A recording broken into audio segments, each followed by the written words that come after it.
You know, look, we know that we're making a show that is provocative. Bonjour tout le monde, c'est Stevie de Music Feelings et je pense qu'on a tous vu cette scène du casting de la série The Idol avec le réalisateur et scénariste Sam Levinson, The Weeknd, Lily Rose Depp, confiants, rassurés pendant le festival de Cannes qu'ils allaient nous livrer le grand show de l'été. My wife read me the article. I looked at her and I just said, I think we're about to have the biggest show of the summer. Et franchement, cette scène qui a beaucoup tourné sur les réseaux semblait un peu rassurante au vu des différentes polémiques qu'a enchaîné cette série depuis janvier. Elle n'était même pas encore sortie que la presse parlait de culture du d'environnement toxique. Rolling Stone avait fait tout un long papier expliquant à quel point plusieurs personnes avaient carrément démissionné parce qu'ils trouvaient le show profondément insupportable. Polémique à laquelle The Weeknd avait d'ailleurs répondu avec un certain humour, mais pas un humour certain. Pursuing Rolling Stone, are they a little irrelevant? It's a cover. Le show n'avait même pas encore commencé que ça semblait déjà être un Titanic. Tout le monde fuyait, y compris la première réalisatrice qui était donc en train de travailler sur la première version de la série avec The Weeknd quand elle a fini par être éclipsée par The Weeknd qui a appris Sam. Et la raison évoquée principalement par The Weeknd selon elle, c'était que la série avec elle avait un point de vue un peu trop féminin et que lui comptait apporter une vision beaucoup plus masculine. Ce qui va donc faire en sorte que HBO dégage la première version de la série qui avait déjà été tournée. On a d'ailleurs pu voir certains visuels cette semaine très rose bonbon qui dénotent effectivement de ce qui est diffusé à l'écran et fait tant parler depuis des semaines. Il faut savoir qu'en critique presse, ils ont 26 points sur 100. Ça veut dire qu'ils ont 2,6 sur 10. I can drag you down, Rodeo, while your fucking ass just fucking stomp you. I'll fucking curb stomp you. I'm sorry. I'll fucking curb stomp you. Mais, votre regard, je suis comme Thomas. Tant que je ne vois pas, je ne crois pas. Sam Levinson avait été accusé, notamment dans la série Euphoria, d'abuser des scènes de nu, souvent très vulgaires, qui n'apportaient rien au scénario. Mais, je me disais quand même que The Weeknd, pour sa première insertion véritable dans le monde un peu du cinéma et de la série, forcément nous promettait quelque chose de ouf. Il est quand même une des plus grosses pop stars de la planète. Si HBO a carrément refait la série pour lui, ça veut dire qu'il croit en lui. Donc je lui ai laissé sa chance et je suis entré dans cette série qui est donc l'histoire d'une pop star, Jocelyn, qui repart à la reconquête de sa carrière après avoir eu un passage à vide. Sa mère est morte, elle a fait une dépression, elle a dû annuler sa tournée et là elle va donc à la reconquête du public, aidée d'une part par ses proches, le label et d'autres personnes qu'elle va rencontrer. Et pour pouvoir vous donner mon sentiment sur comment j'ai vécu cette série, on va commencer par analyser les 2 premiers épisodes qui offrent donc les cadres de ce que j'ai appelé la prison et la quête de soi. Du coup, dans ce premier épisode qui offre le cadre de la prison, il s'ouvre sur une des scènes qui, au début, peut paraître un peu banale, mais qui, sur la fin, me paraît être l'une des plus intéressantes de la série. C'est-à-dire que Jocelyn est face à l'appareil photo, elle fait un shooting, et elle fait plusieurs expressions différentes du visage. On la voit sourire, pleurer. C'est pas très bien réalisé en soi, parce que, voilà, son visage est toujours un peu figé, mais c'est comme ça qu'on entre dans cette série, et je pense que la bonne moitié du premier épisode installe la prison de la pop star. On voit d'ailleurs le référentiel à Britney Spears parce qu'en gros elle doit tourner un clip, le clip de la fameuse chanson de Comeback, et c'est un titre produit par The Weeknd que j'ai pas trouvé bon ni mauvais, enfin voilà, moyen. On a la petite référence à Slave for You dans la Corée. Elle est toujours quasiment très dénudée, pas mal de plans sur ses fesses, ses hanches et tout. Et en regardant, malgré tout, c'est son cadre de travail. Elle est en train de bosser comme une pop star. Et dans le monde qui est autour d'elle, ce que j'ai apprécié dans la première partie de l'épisode, et c'est qu'on voit comment s'installe assez bien d'ailleurs le cadre doré dans lequel la pop star qu'elle est évolue. Le prétexte qu'ils vont trouver, c'est qu'effectivement, il y a une photo d'elle qui apparaît sur Internet et elle a du liquide qu'on utilise pour faire des bébés, voilà, gluant là et tout. Elle en a sur le visage. La photo fait le buzz et il se sert de cette photo pour faire une sorte de présentation des personnages parce que tout le monde du coup se retrouve chez Jocelyn. Il y a une urgence. Universal. You know? Et cette première partie fonctionne plutôt bien pour moi parce que je trouve que les acteurs sont plutôt drôles. On a d'ailleurs la présentation de Jennie de Blackpink qui plus tard deviendra la rivale dans le personnage de Diana ou de Gianna, je sais plus.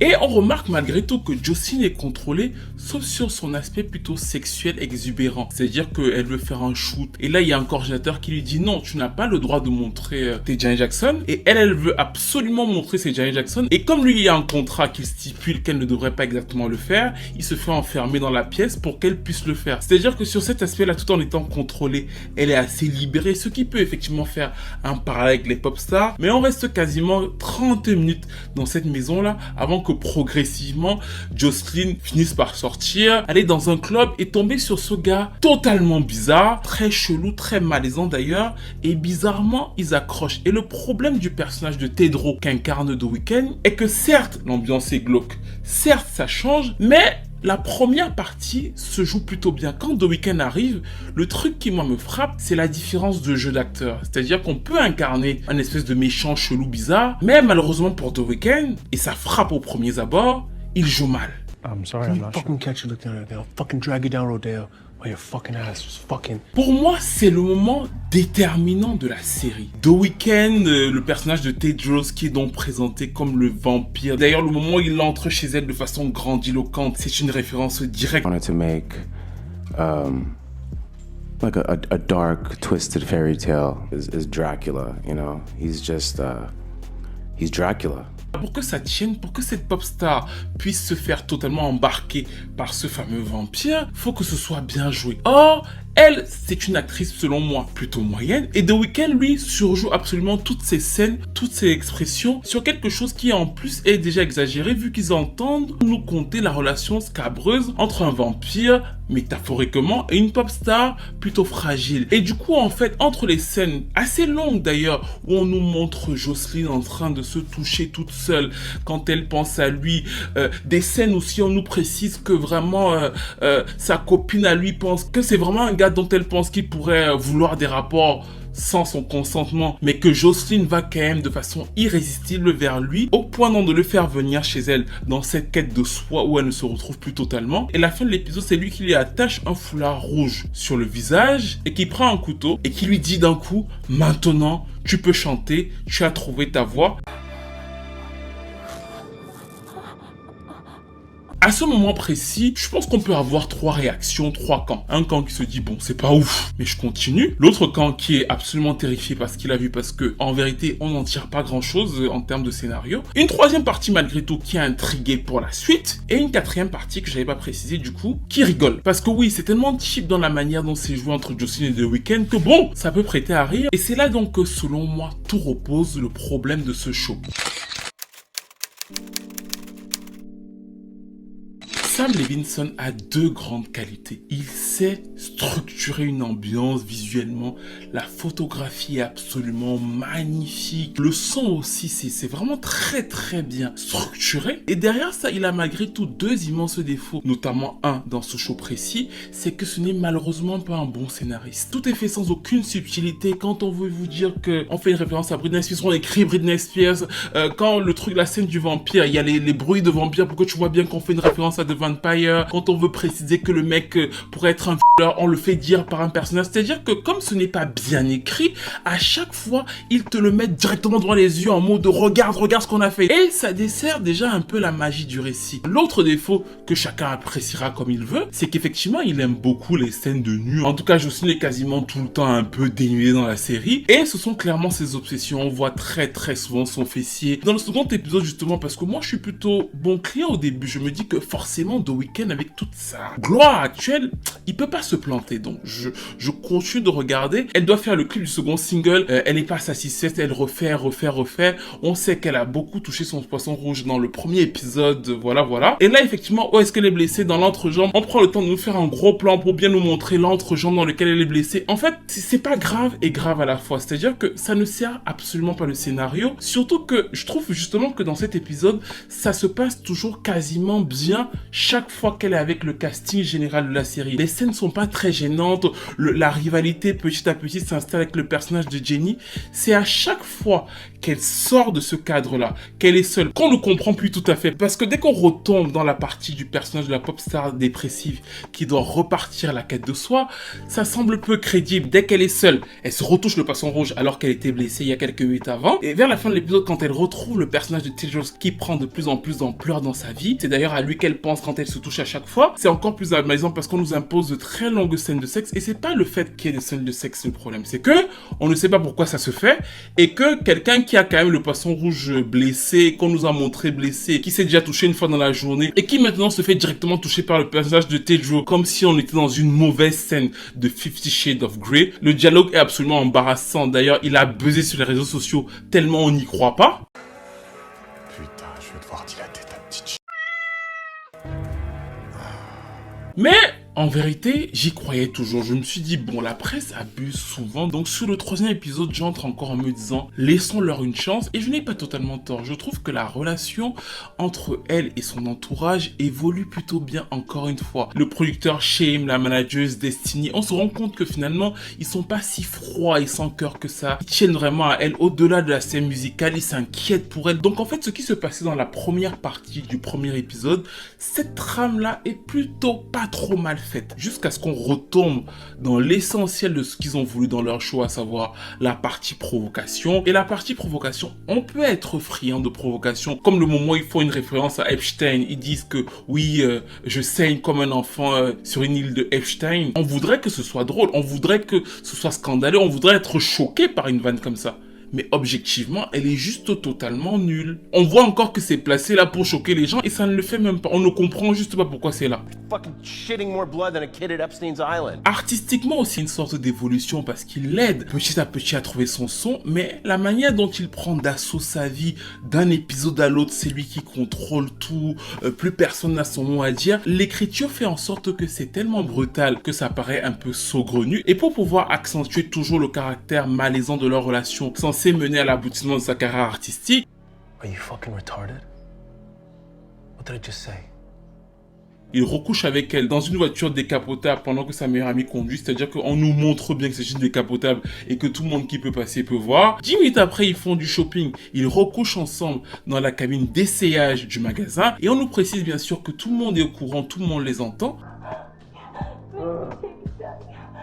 Et là, nous sommes à la moitié de l'épisode 3, je me dis malgré tout qu'il y a encore 3 épisodes, il peut y avoir une épiphanie, surtout qu'il prend d'assaut sa maison, mais il y a plein d'artistes avec lui par-ci par-là. Le thème de la mère décédée revient, elle se livre un peu plus, et justement il y a ce moment à table où elle finit par dire que oui, sa mère était une mère abusive, violente, qui la frappait tout le temps avec une brosse à cheveux, et c'est un moment en vérité émouvant du coup. Je me dis, ah là elle brise la glace, il y a quelque chose de profond, tout le monde la regarde d'ailleurs dans cette scène qui est très bien filmée parce que vraiment la photographie est sublime. Bah en fait Tedros décide que oui bah je vais aller chevaucher ton poisson rouge et on va voir comment je chevauche ton poisson rouge en te faisant revivre ce que ta mère t'avait fait. C'est-à-dire que on nous montre toute la scène et on nous montre dans le même temps que son amie aussi à elle est en train de s'ambiancer le poisson rouge et à la fin de tout ce truc là qui dure quand même pas mal de temps et je crois que c'est la 4e scène de sexe entre les deux sur le truc, elle lui dit merci de prendre soin de moi. Et là, les gars, bah, j'avais juste décidé d'arrêter la série.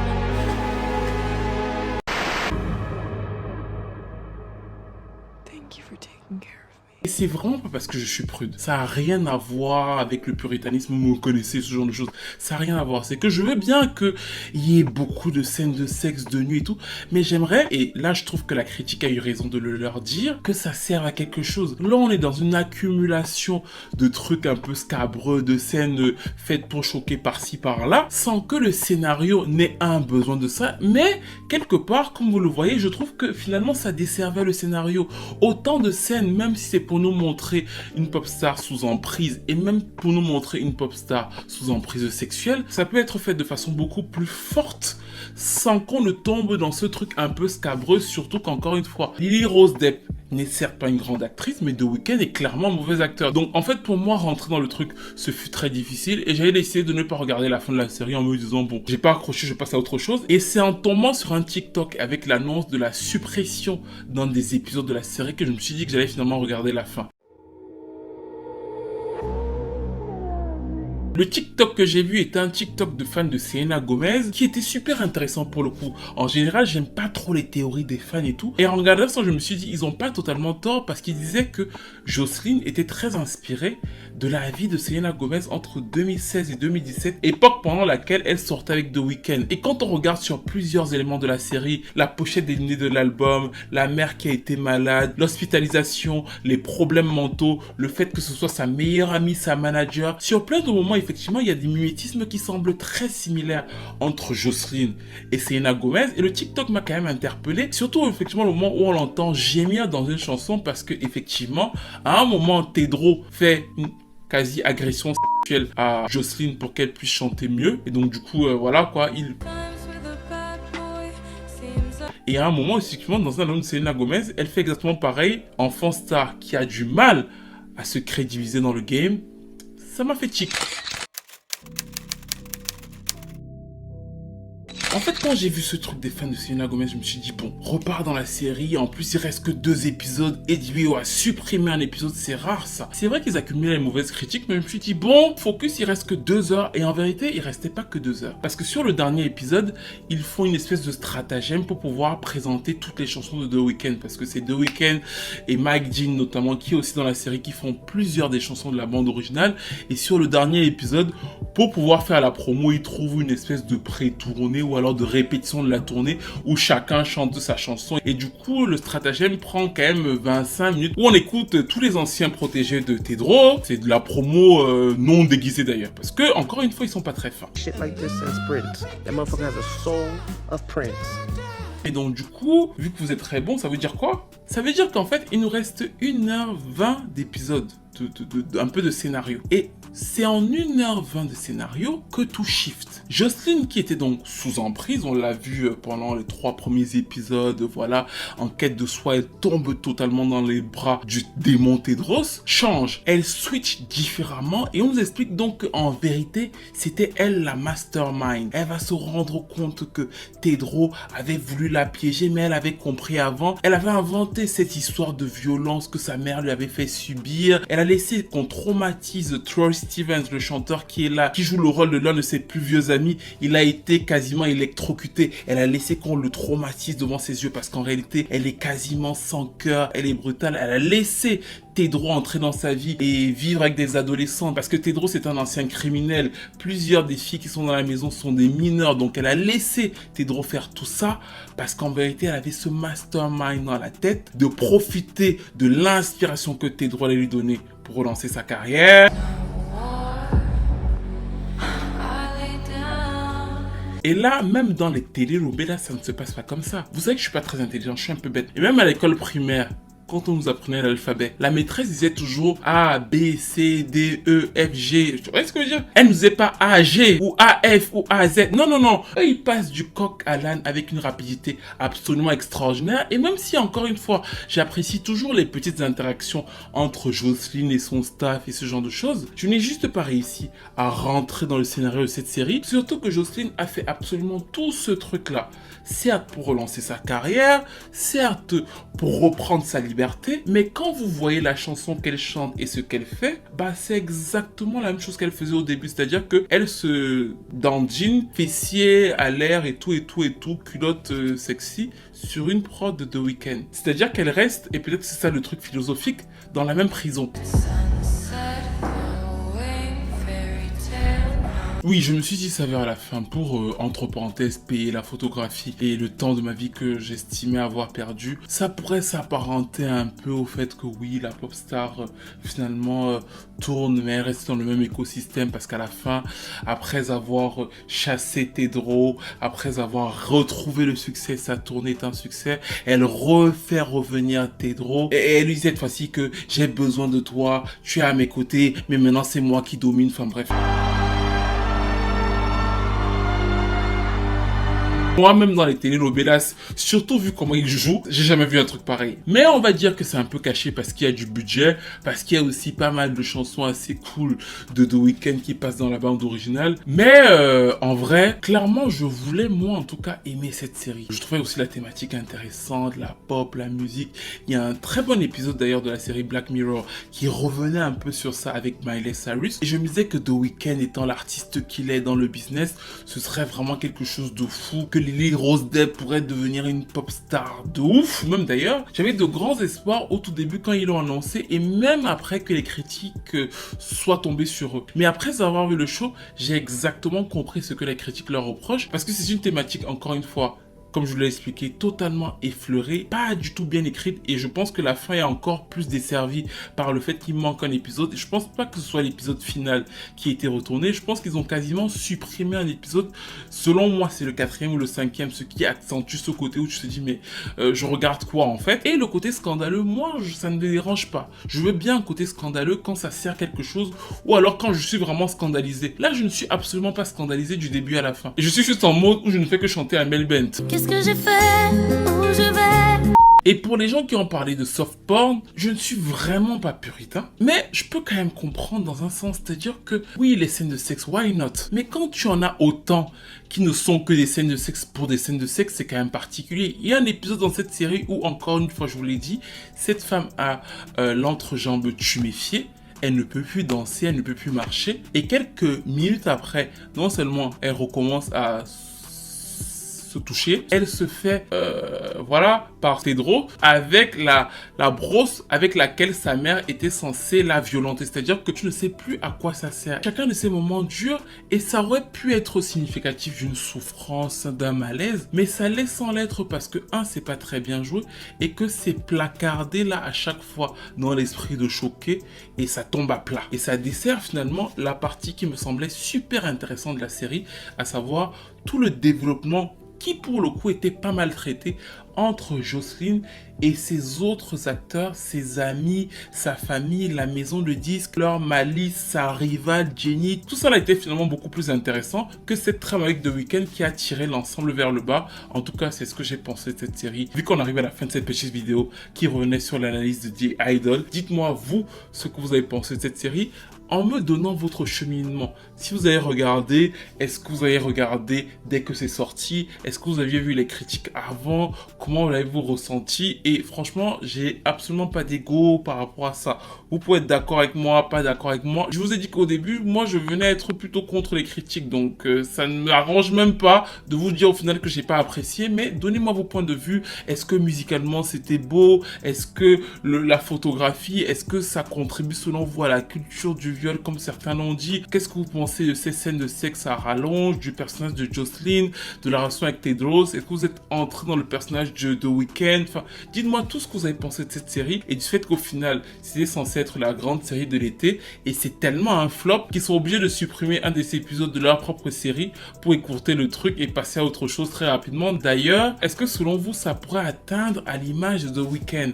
Parce que quand même sur certains épisodes, notamment le 3e, avec la fameuse scène où il lui dit de se toucher pendant qu'il la regarde avec ses phrases et tout, ça ressemblait vraiment à un long clip de The Weeknd très mal écrit. Est-ce que finalement, il peut pas y avoir une atteinte entre ce que la presse a pensé de lui dans cette série et son image grand public? Est-ce que ça peut se jumeler ou pas du tout? N'hésitez pas à tout me dire dans les commentaires. Si vous voulez aussi plus de petits moments comme ça, on reviendrait sur des séries, pourquoi pas? Dites-le moi et n'hésitez pas bien sûr à commenter, à liker, à partager et on se retrouve très vite pour une prochaine vidéo.